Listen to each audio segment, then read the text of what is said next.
meaning it's So the last one. Malchut is the last, but it's the Malchut is the top one.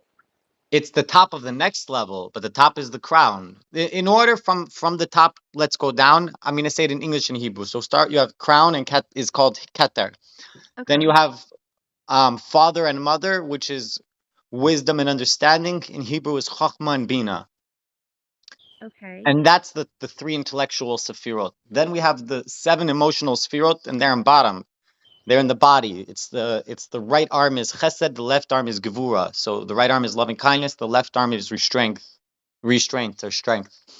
The torso is tiferet, and that harmonizes the right and left. Tiferet is considered like harmony or balance. It's beauty. It's many things. And tiferet, um, it incorporates into it itself. It includes into itself the six.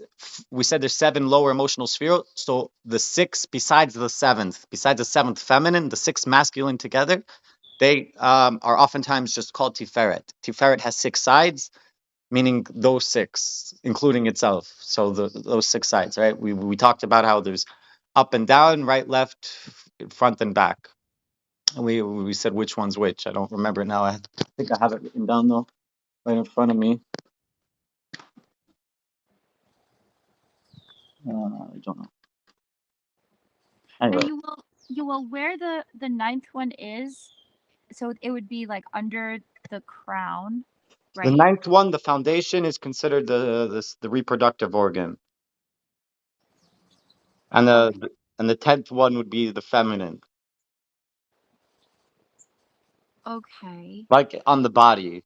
And Okay. then on the world also, the world is supposed to be like the body is a small world, olam katan, small world. Okay. So in relation to the number 10, I guess like the top, would the ninth be on the right hand side or the left hand side? Okay, well, again, ten is the bottom of its own set. It's just the top of the next set that's below it, Okay. right? And I don't understand how that works. That's something I've only come across very briefly, just in passing. Well, I also my interpretation of that, I don't know if it's the same thing, but like if you're playing like cards and you have like an ace is high and an ace is low. Right. So an ace would be low, but it would also be like high. So it would be like the highest of this realm, let's just say, but the lowest in the next. Right. So if we were putting out cards and we forget about Jack, Queen, and King, and we just have Ace through 10, it would look like this. It would look like Ace 2, 3, 4, 5, 6, 7, 8, 9. Um, and then let's say instead of 10, we would have Ace again, and Ace would be either, and then we just have Ace again, and it's 10, but it's also one because it would be 9 Ace 2, 3, 4, 5, 6, 7, 8, 9 Ace 2, 3, 4, 5, 6, 7, 8, So 9 it's Ace, almost like right? so it's almost yeah, and that is how I always interpreted just that concept is that it's almost like an ace is high or an ace is low, and it kind of makes sense too, like just learning and understanding the the numeric values of the Hebrew alphabet. It kind of goes like the same thing. So you start with like one with like aleph, and then you like are going up, and then all of a sudden you're at the yud, but it's like it's a 10, but it's almost just like the next level of the aleph, you know? Yeah. So I that don't know. middle line connecting the upper yod and the lower yod, that vav. Yep. I mean, we could say for purposes of our illustration, we could say that could be ket there, and the yod above and yod below can be the set above it and the set below it. Yeah. And it's part of Cool. both. It's part of the yod below. It's part of the above. It's part of both. Yeah. Okay. I'm sorry to cut you off. No, very, very good. Let's start again from vihine. Vihine. I don't know if it was in the text with me, but I think it's fine just to hear the words. And it seems like everyone's following. So, vihine afal pisha oisam tzadikim. And behold, even though those righteous, those saints, soivlim, they like bear the burden. They're sovel, the tsar and yisurim, two forms of affliction and pain. Lechaparas, for to be mechaper, to atone. Kaporas, you might be familiar with kaporet. That's when we wave the chicken above our head or money, depending on your custom. But the You idea wave is to, a chicken? what? You wave a chicken?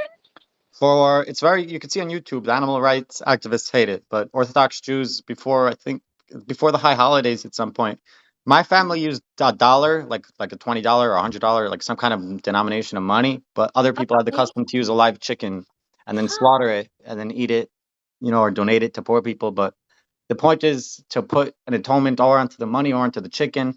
We also go to the river and throw out our sins. It's all deep symbolical ritual. I don't claim to understand it, but we do it.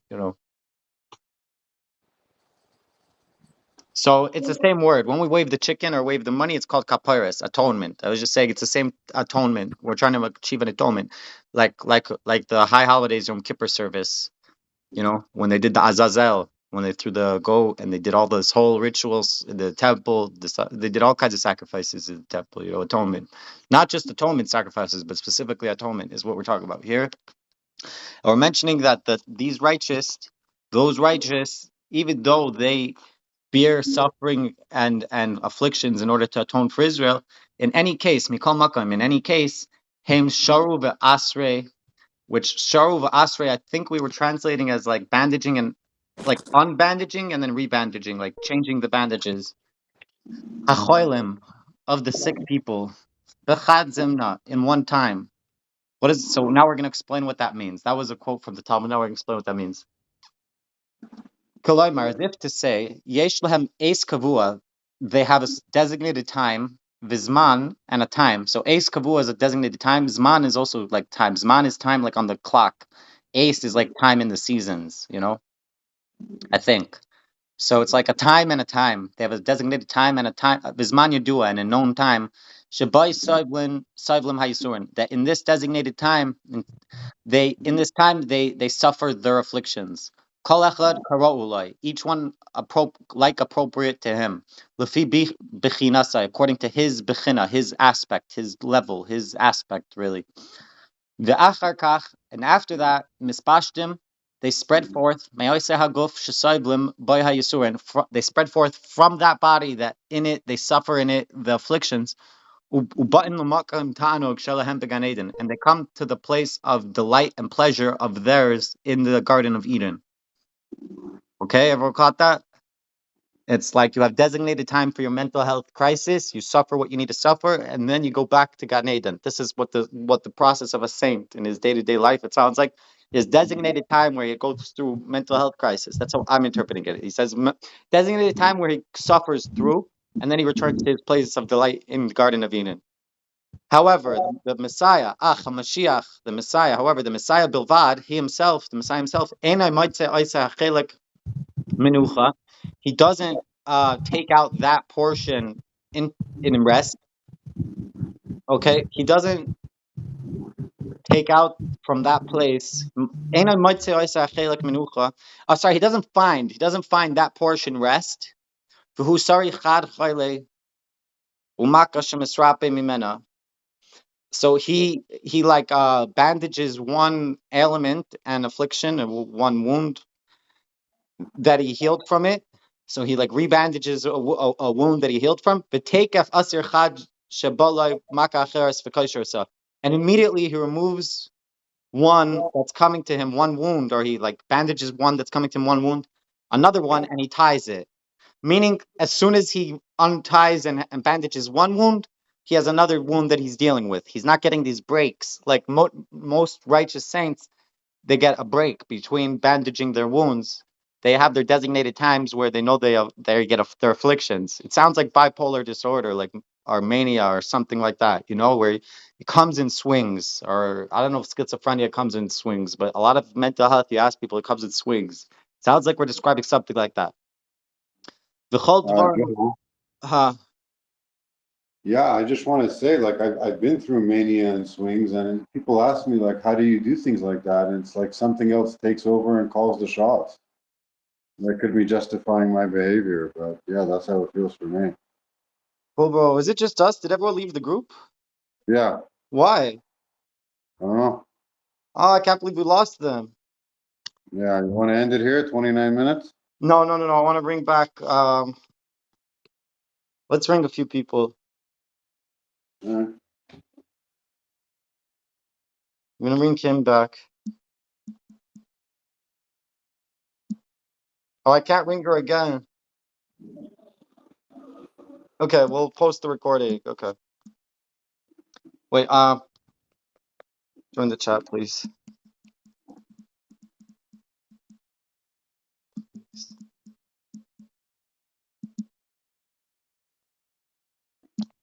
Okay, let's continue, yeah? Yeah. V'chol divar melu lashon melitza hin. And all these words are lashon melitza, which we said is just a way of talking or something. V'hein, hein, they are. V'hakavana leimer, and the intention is to say, shesoivel choilim rabim, that they suffer many ailments or afflictions. Ve'enan moitzim mirugua l'nafshan, they don't find relaxation for their nefesh. Mehem, from the afflictions. V'amar Talmuda, Mashakabo al atzma yisurin kol kach bizman hazeh, hainu mishum de amar hamashiach. Okay, and the Gemara says, right? The Talmud says, this which Shekibel al atzma, that he accepts upon himself, yisurin, afflictions, kol kach so much, bizman hazeh, in these days. Why is that? It's because the Messiah says, why does he accept so many afflictions on himself? It's because he says, Dilma mi ba'ena loy dola iakavna. Maybe they're going to need me, and I don't want to be delayed. Kilaimar, as if to say, Dilma yagia ketamiti. Maybe it will arrive the end, the true end. Umi ba'ena legael es Yisrael. I will be required that they'll need me to redeem Israel. V'yia oisay kitra galehem, and maybe it will be that time, a time of accusation on them, mitzad hamasim shalehem, from the side of their actions, la'akev asim miliga'alam, to delay me from redeeming them. Al kain, therefore, ani soivel kol kach, I will suffer so much, so that shiyu riboy ha'yisurin ka'ela, that it will be this increase of these afflictions, kida'in, enough, I think, kida'in, I think is enough, lidchai sakitroig, to push off the accusation, ve'evai b'mehera, and I will come quickly, legoyel isam, to redeem them. Wow. So this Messiah is different than the other saints. The other saints also suffer for Israel mental health crises, but Messiah is different in that he doesn't take a break and he keeps suffering. Why? So that in case it's a time to redeem the world, and it's a time of accusation, how can we redeem the world? He already took upon himself all these afflictions, so it's enough affliction, and he can redeem the world. Let's try another paragraph. Umasha Amar Azal Lagabe Amar Le Shalom Alecha Rabbi Umari, and that which is written, which I don't know if we got to this part yet in the Talmud, but it says apparently he went to him and he said to him, Shalom Alecha Rabbi Umari, peace upon to you, my rabbi, my teacher, my master. Nira, it appears Dehu Halach Levadai Etzlai Lamakam Hayidua Sheyoshibai. It appears that he went himself to his place that is known, that he sits there. Meaning, this Rabbi Yoshua ben Levi went to the place where he knew Mashiach is sitting by himself. Sheyoshibai, that he sits there. And he spoke to him. And his going, al yedei kavanas v'yichudim. He went there through intentions and unifications. V'shem mefurash, and the explicit name. Ukeshachazar, and when he returned, right? So it was like a meditative trance that he went into, and he used like names and unifications and intentions. And when he returned, when he returned to Elijah the prophet of blessed memory and good memory, he didn't return on that day, but rather on the next day. Because he said to him, because he said, because he tells him, you said Messiah is coming this day, and he didn't come. So it was already the next day, you see. Okay, fine. Wow, bro.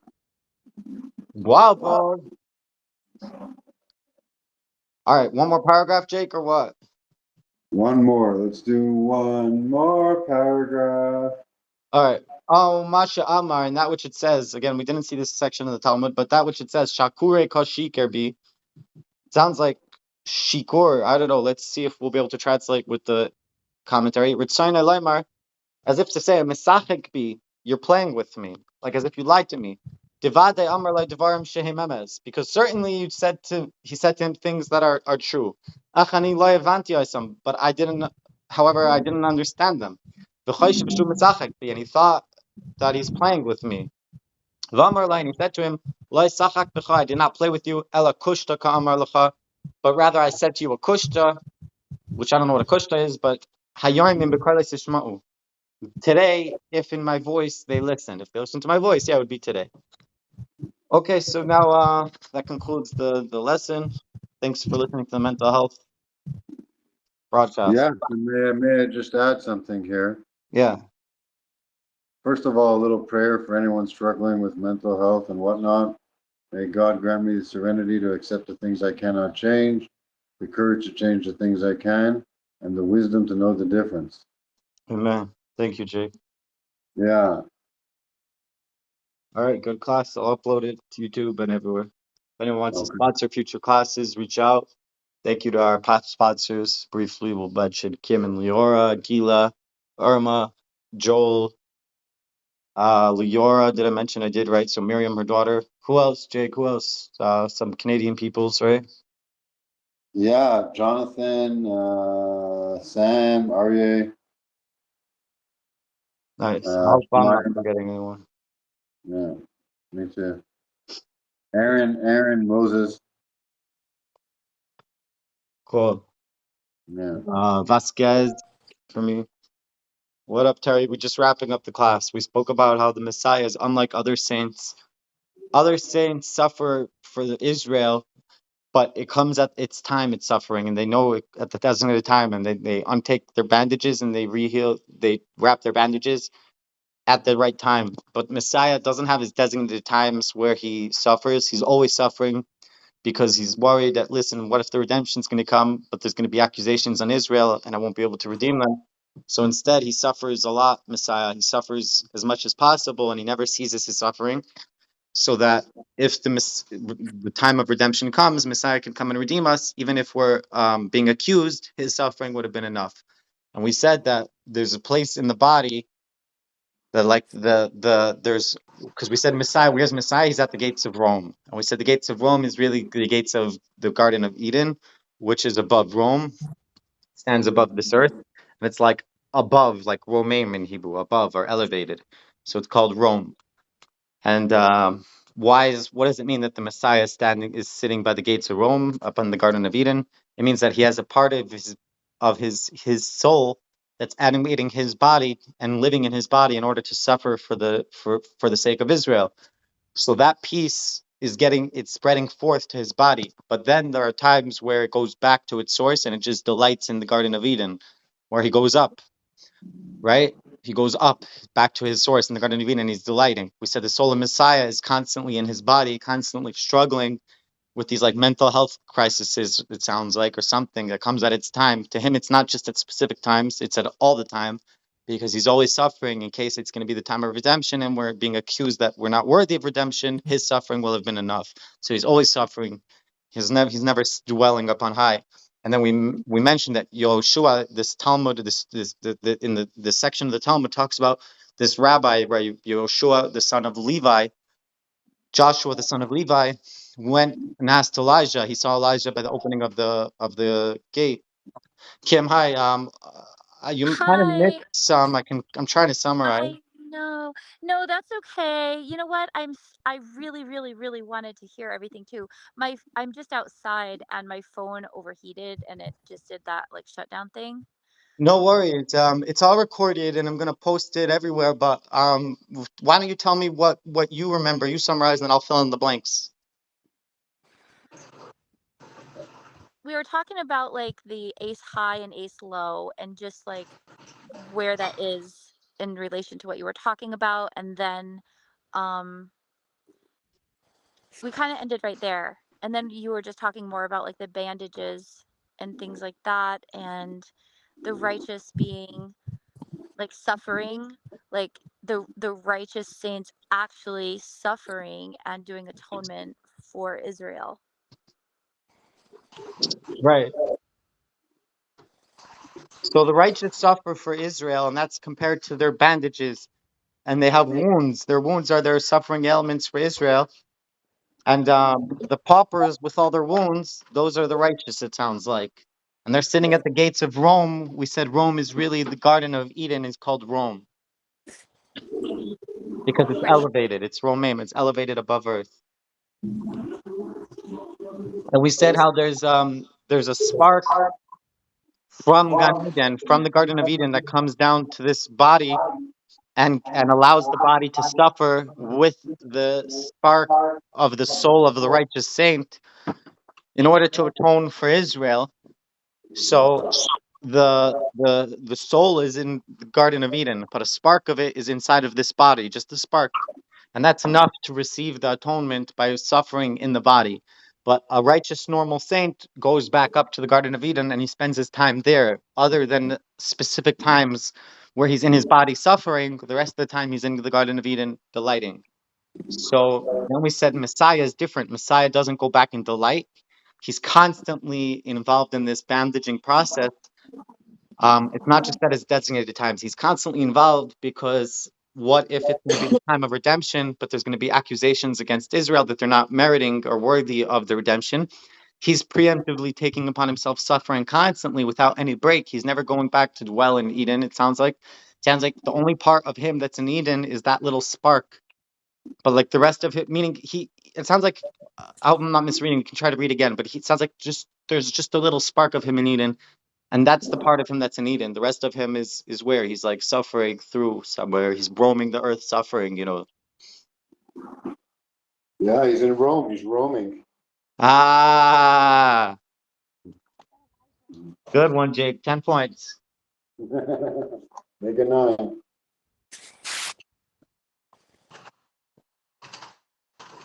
Kim, Yeah. I did the dishes.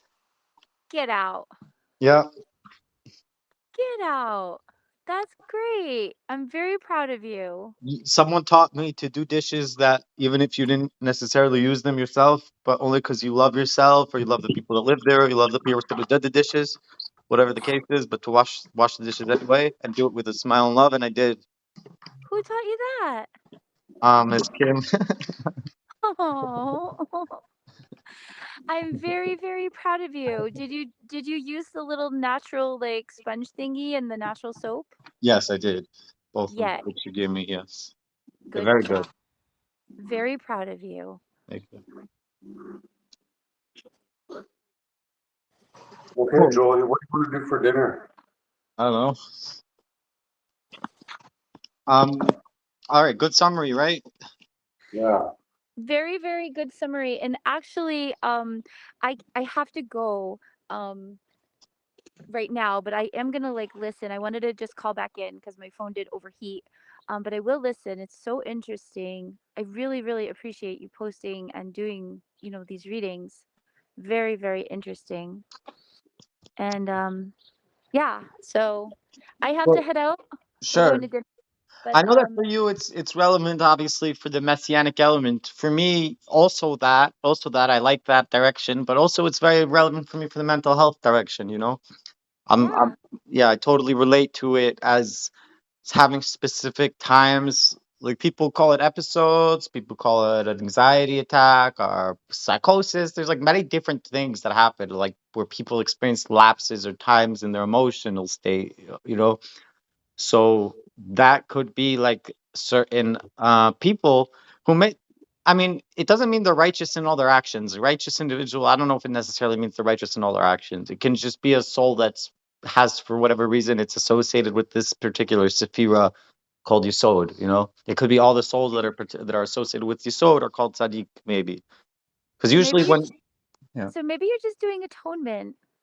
Right, atonement, and it's not necessarily for the self. It could be for the self, it could be for the self's previous reincarnations, but it could just be for Israel in general. That's right. So I'm looking at this all wrong, Yoel. How so?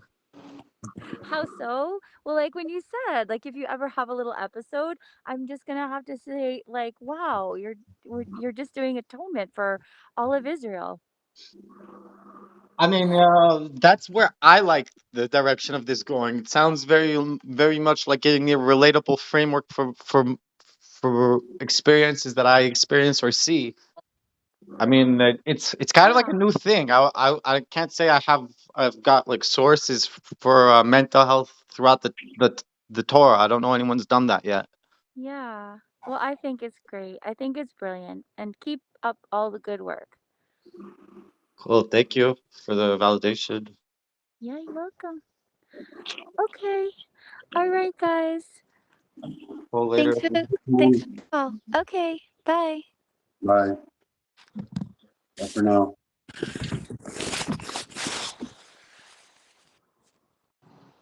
Cool.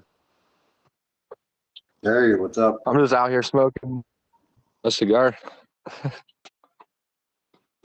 Cool. Nice. Smoking a cigarette, sipping orange juice. This I think it's a watermelon lemonade. I mean, usually I'd use this to like smoke weed, like just. But I mean, I'm just smoking this the actual cigar now. There's a cigar lounge down the road called